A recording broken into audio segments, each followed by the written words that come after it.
Where I am standing right now was once a magnificent tennis court that hosted the likes of Andre Agassi, Pete Sampras, the Williams sisters, and Anna Kournikova. It was a location that once saw John McEnroe throw a tirade so legendary, he almost got an entire event canceled. For those curious, no, they did not pave paradise and put up a parking lot. On the contrary, for a few summers in the mid-2000s, this suburban Sacramento shopping mall parking lot became a tennis paradise. It was a weird, wacky time made possible by World Team Tennis, a city desperate for attention, and a mall looking for novelty acts to stay relevant locally. I am Cheyenne Hollis. This is The Touchback, and today, it's the story of when tennis' biggest stars played in this suburban Sacramento shopping mall parking lot, asterisk. It's not technically the city of Sacramento, but we'll get into that. This weather versus the, I guess, blacktop at Sunrise Mall back in the day. Yeah, that was hot. Sacramento, yeah. Let's see if we can put it in the hottest place on the planet. Not as much humidity, but very hot. And then let's put it in a parking lot. So yeah, she's talking about Sacramento Capitals. Before we jump into our story, I would like to start with a very important disclaimer. Sunrise Mall here behind me is not technically in the city of Sacramento. It's actually located in the city of Citrus Heights. Now, if you were born here or raised here or lived here, whatever the case may be, you will understand the boundaries and all of the issues that come with Sacramento's urban sprawl. If you're not familiar with Sacramento though, well, here's basically all you need to know. Sunrise Mall and Citrus Heights are part of Sacramento, but not technically part of Sacramento. It's complicated, but I'm just going to leave it at that. Heading into Y2K, the Sacramento Capitals were the cream of the crop in World Team Tennis, a fun summer league that helped bring the sport's stars, legends, and young up-and-comers to random parts of America. The Caps had won 4 straight World Team Tennis titles between 1997 and 2000, missed out on playing for the title in 2001 due to a tiebreaker, and were the longest tenured side in WTT heading into 2002. The team also had a stadium problem. The Capitals played in Gold River Racquet Club in the suburb of Gold River. The Gold Riverans, or whatever name they'd like to be known as,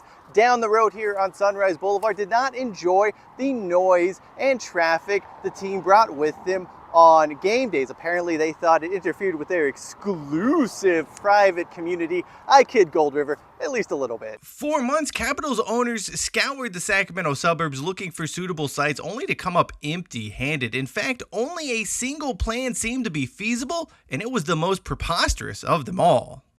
That was to take 400 mostly unused parking spots here at Sunrise Mall on the corner of Sunrise and Greenback and turn them into a temporary tennis facility. For those running the facility that once stood right here behind me, you can even see the court still with us to this day, the deal was seen as a bit of a coup. Sunrise Mall, by this time, had fallen behind the Roseville Galleria in terms of popularity. Having this novelty act, this curiosity, was seen as a way for the mall to reconnect with the local community and bring out new folks who may have bypassed it in favor of other more popular shopping centers. No one at the mall thought the Sacramento Capitals would bring in more foot traffic. This was an opportunity for some free publicity and to remind those in the metropolitan area that this shopping complex was the place to be. It was, how do we phrase this politely, it was a unique idea. Something everyone locally scoffed at, playing tennis matches at a mall parking lot, and Sunrise Mall, the region's 4th most popular mall at the time. Let's just say most folks did not see this as a winning proposition. However, a random charity tennis exhibition held at Arco Arena in late 2001 would make the makeshift tennis venue the place to be come summer 2002. You see, Andre Agassi had appeared at that event and apparently liked Sacramento, so much so that when he signed for World Team Tennis, he requested to play for the Capitals. This was big, but not necessarily as huge of a coup as it may appear. Agassi played 1 game for the Capitals in 2002. Before this fixture, Agassi received the key to the city of Citrus Heights. For the record, I don't even know if Agassi knew Citrus Heights was a thing, or that he would be playing in that city, or even a shopping mall for that matter, but Agassi was a very good sport about everything. It should also be stressed the shaven-headed major winner is very much in his late career renaissance at this point. A few weeks after his lone Capitals appearance of 2002, he would advance to the US Open Finals. He would go on to win the Australian Open in 2003, getting him in Sacramento, even if it was a one-off, it was a big deal. He would not be around for the postseason, but the Capitals would win their 5th WTT championship in 6 years. Crowd sizes were pretty good even when Agassi wasn't playing. The seating estimates for the facility varied. I've seen everywhere from 2,500 to 3,000, but by all accounts, the Capitals did well to get people to come and watch World Team Tennis. Things were so successful, in fact, that everyone decided to run it back for 2003. Agassi would return as well, this time playing 2 games for the Capitals, 1 home at Sunrise Mall and 1 in Kansas City. His 2003 appearance in Sacramento was memorable to say the least. The game he played in also featured a doubles exhibition with John McEnroe and Dr. Phil squaring off against NBA legend Rick Barry and a Capitals player. Yeah, I don't even know what more to add with this information apart from the fact that Dr. Phil's team did lose. I guess I can also tell you that building right there was once the Circuit City, my least favorite Circuit City in all of Northern California. Anyway, that match that saw the Dr. Phil exhibition, that wasn't even the wildest thing about it. The coach of the other team, John McEnroe, would throw a tirade of such epic proportions that officials were ready to call off the game until Capitals head coach Wayne Bryan stepped in. The Caps did make it back to the championship in 2003, but would lose in the finals. After the season, ownership went to the city of Citrus Heights and asked them to kick in for the Sunrise Mall Stadium. The city was receptive, and the two went about finding a suitable arrangement. In addition to the city of Citrus Heights now paying the Capitals for stadium costs, the team signed up a corporate naming rights sponsor for a facility that existed 1 month out of the year when Allstate ponied up for those rights. Like a good neighbor, indeed, the stadium capacity was also upgraded at this time to 4,200, which I think we can all admit is pretty gosh darn impressive for a temporary venue in a shopping mall parking lot. On the court, Agassi was still around in 2004 with Marty Fish and Martina Navratilova showing up as visiting players. It was rumored that the Capitals had made a play for Anna Kournikova, but nothing came to fruition on that front, at least not yet. Anyway, Agassi played the home opener, which saw the PA announcer yell out to the crowd for a good portion of the contest as the microphones were not working. The Caps started off fast, going undefeated in their first 6 contests. However, rumblings of the team wanting the city of Citrus Heights to be involved with a permanent stadium put a damper on things.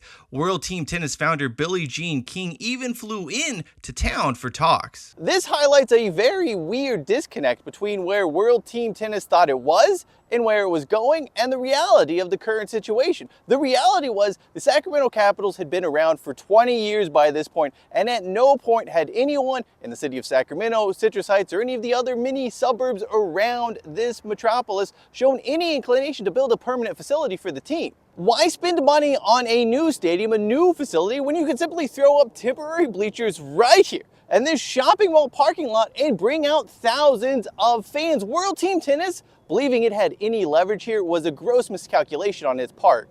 Elsewhere, the 2004 WTT season was odd in that there was a longer than usual break between the regular season ending and playoffs starting. The Capitals dominated the regular season, going 13-1, but were bounced in the postseason with one of their best regulars missing. Ahead of the 2005 season, it was announced that Sacramento and the newly christened Allstate Stadium would host that year's World Team Tennis Finals. It did make a lot of sense, given the Capitals' success and the city's attendance, which led the league. 2005 started with what the Sacramento Bee referred to as a bombshell when Anna Kournikova did sign for the team. While she certainly had star power, Kournikova also hadn't appeared in a WTA Tour event for nearly 2 years by this point and was basically retired, playing tennis for fun. This was not peak late career Agassi. Also somewhat annoying was the fact World Team Tennis really began spreading out its marquee player appearances. So in this season, Anna Kournikova, the star player for the Sacramento Capitals, would only appear in this city once. You would actually have 3 other appearances for WTT, but those were all on the road. Alternatively, Sacramento did get to see Boris Becker and Venus Williams, so it wasn't all bad. But again, for the league, for local fans here, it just made it difficult to get invested into that marquee player, even if she wasn't all of that particularly good.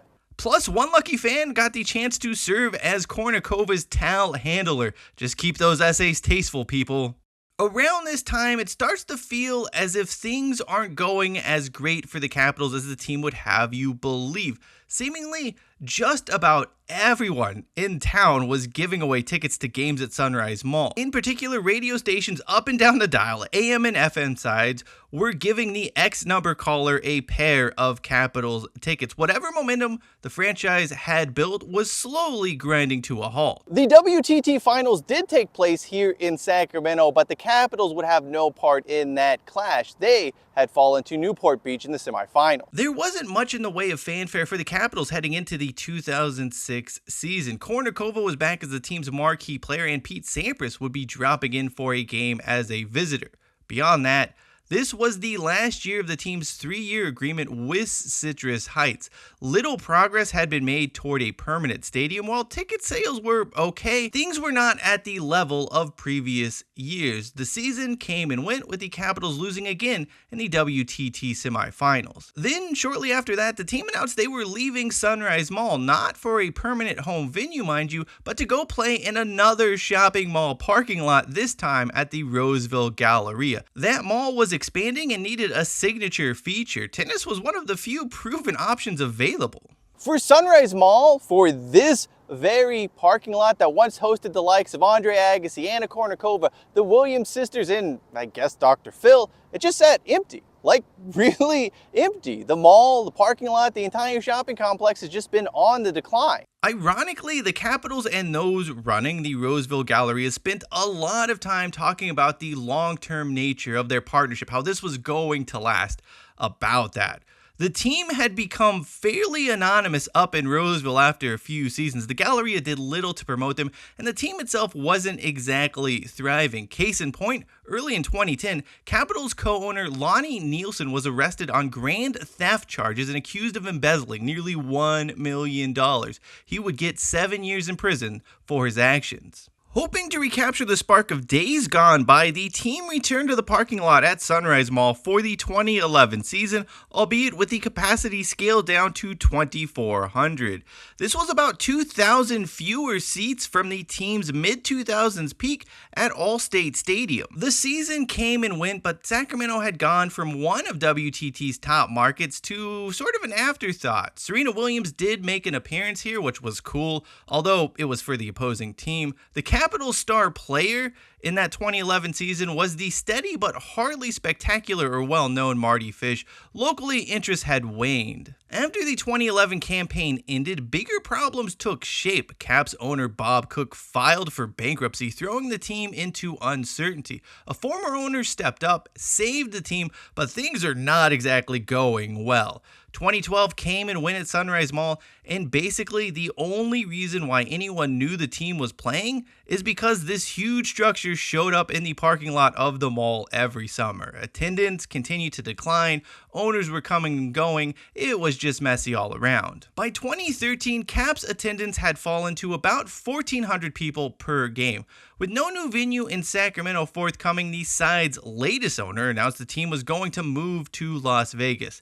They never played a game there. They never even made it there. Shortly thereafter, he was arrested for fraud and the franchise folded. Oddly, WTT continued to complain about the fact the Capitals were playing at Sunrise Mall while ignoring the fact the rest of the league wasn't exactly going gangbusters. It turns out playing in a shopping mall parking lot was better than having an owner convicted for fraud. The league would return to Sacramento and this very spot at Sunrise Mall a year later. However, the team would not be known as the Capitals during their third stint at Sunrise Mall. The previous year had seen various headlines featuring the words Sacramento Capitals owner arrested and fraud in the news. Everyone thought it was best for a rebrand.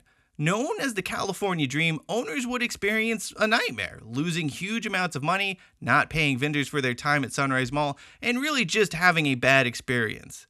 Attendance was less than 1,300 per game on average, which highlighted a bigger issue.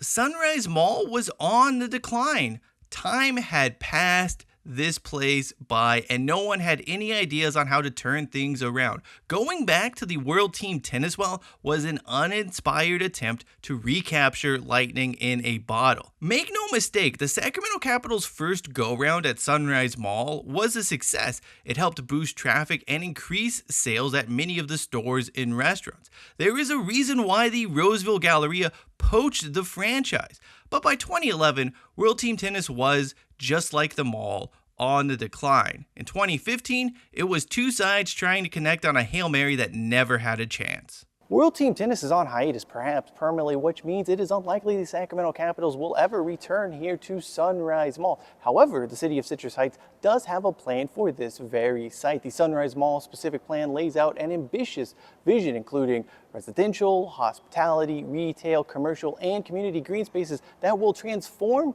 what is now a fairly moorbound location into a bustling, vibrant center. Given the lack of tangible progress made on the plan over the last few years, maybe it's just a pipe dream. Then again, who would have ever thought the biggest stars in the sport of tennis would have played right here in this suburban Sacramento shopping mall parking lot? If that's possible, who knows what else is possible as it relates to good old Sunrise Mall. In the meantime, the parking lot, the tennis court lines, the mall itself, they're all still here, pretty quiet, mostly empty. If we're being quite honest, a little sad. This serves as a reminder of the legacy that Sacramento has when it comes to urban sprawl. This spot, though, is also an underrated part of Sacramento's sporting history. A history itself is actually fairly underrated. So finally, let's just say it, shout out Citrus Heights, because this is not Sacramento.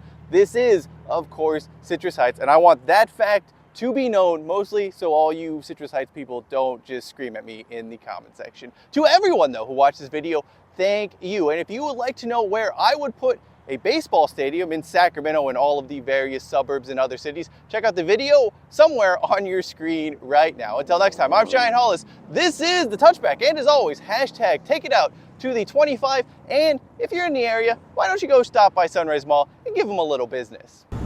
What was it? Sacramento did really well in the past, and they won like 5-6 times, but yeah, we're getting close.